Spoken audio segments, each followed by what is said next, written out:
देव सनातन धर्म संसद का हुआ आयोजन। अयोध्या के जानकी घाट स्थित तपस्वी छावनी के प्रांगण में जगतगुरु परमहंसाचार्य के नेतृत्व में देव सनातन धर्म संसद का हुआ आयोजन, जिसमें अयोध्या के संत महंत व विशिष्ट जन सम्मिलित हुए।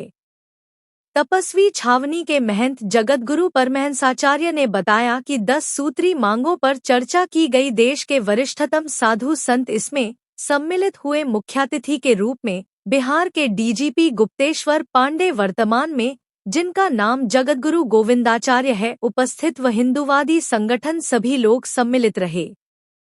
मुख्य रूप से भारतीय संस्कृति और संस्कारों को लेकर चर्चा की गई, जिसमें ये रखा गया कि भारत को संवैधानिक रूप से हिंदू राष्ट्र बनाया जाए। जब तक गोमांस खाने वाले संवैधानिक अधिकार खत्म नहीं होगा, तब गौ की रक्षा हो नहीं सकती है और भारत की संस्कृति गौ और गंगा से है। गौवंश को राष्ट्र धरोहर घोषित किया जाए और रामायण, गीता को राष्ट्रीय ग्रंथ घोषित किया जाए और भारत हिंदू राष्ट्र घोषित हो।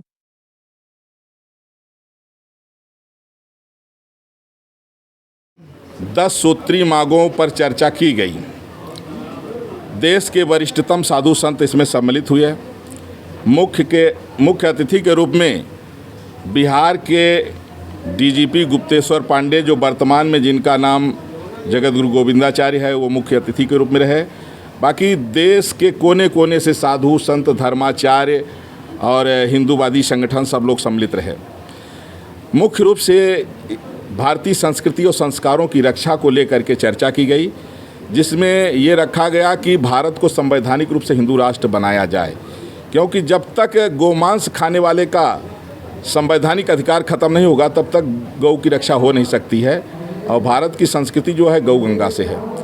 दूसरा, गोवंश को राष्ट्रीय धरोहर घोषित किया जाए। तीसरा, रामायण गीता को राष्ट्रीय ग्रंथ घोषित किया जाए। फिर पर्यावरण को लेकर के मांग रखी गई कि ग्राम स्तर और वार्ड स्तर पर, जैसे सरपंच, प्रधान और जो वार्ड के प्रमुख होते हैं, उनको जिम्मेदारी दी जाए कि अपने अपने वो जो है ग्राम सभा की सीमा के अंदर वृक्ष लगाएं और उसको बचाएं। नहीं तो लोग वृक्ष लगाते हैं, सूख जा रहा है। इसके बाद जो है तो ये रखा गया कि हर हाथ को काम मिलना चाहिए, क्योंकि अगर व्यक्ति बेरोजगार रहेगा तो कोई न कोई पेट जब भूख लगेगी तो क्राइम करेगा। तो बेरोजगार मुक्त भारत के लिए भी सरकार इस पर पहल करे। जनसंख्या नियंत्रण कानून, समान नागरिक संहिता जितना जल्दी हो तो लागू करे, क्योंकि एक व्यक्ति जब दर्जन भर बच्चा पैदा करेगा तो न अपराध खत्म होगा, न बेरोजगारी खत्म होगी। और साथ ही साथ जो पाकिस्तान से, बांग्लादेश से, म्यांमार से घुसपैठिए, मुस्लिम घुसपैठिए आए हैं कि वहाँ की भी नेशनलिटी है, और यहाँ भी आकर के जो है जो तुष्टीकरण की पॉलिटिक्स करने वाले हैं, जैसे ममता बनर्जी इत्यादि, वहाँ घुसेंगे, वहाँ आधार कार्ड बनवाएंगे, फिर सारे अपनी आईडी बनवा करके पूरे देश में पार्सल हो रहे हैं। वो पूरे देश में जो है क्राइम कर रहे हैं, उनको देश से बाहर किया जाए। इन तमाम जो है मांगों को लेकर के आज चर्चा की गई और उसको महामहिम राष्ट्रपति के नाम से यह जो प्रस्ताव पास किया गया है भेजा जाएगा। और माननीय प्रधानमंत्री जी, गृह मंत्री जी और मुख्यमंत्री जी सबको भेजा जाएगा। और आज एक बड़ी बात यह है कि मुस्लिम समाज के भी कई अगुआ यहाँ आए और उन लोगों ने भी कहा कि यहाँ भारत में रहने वाले जितने भी ईसाई हों, चाहे मुस्लिम जो भी हों, सबके पूर्वज हिंदू थे और हम लोग को पूर्वज नहीं बदल सकते हैं, आवश्यकता है घर वापसी की। तो ये एक बड़ा संदेश भी रहा और निश्चित रूप से मानवता को बचाने के लिए पूरा विश्वास है कि माननीय प्रधानमंत्री नरेंद्र मोदी जी संज्ञान लेंगे और देव सनातन धर्म संसद से एक नैतिक समर्थन प्रधानमंत्री नरेंद्र मोदी जी को दिया गया है।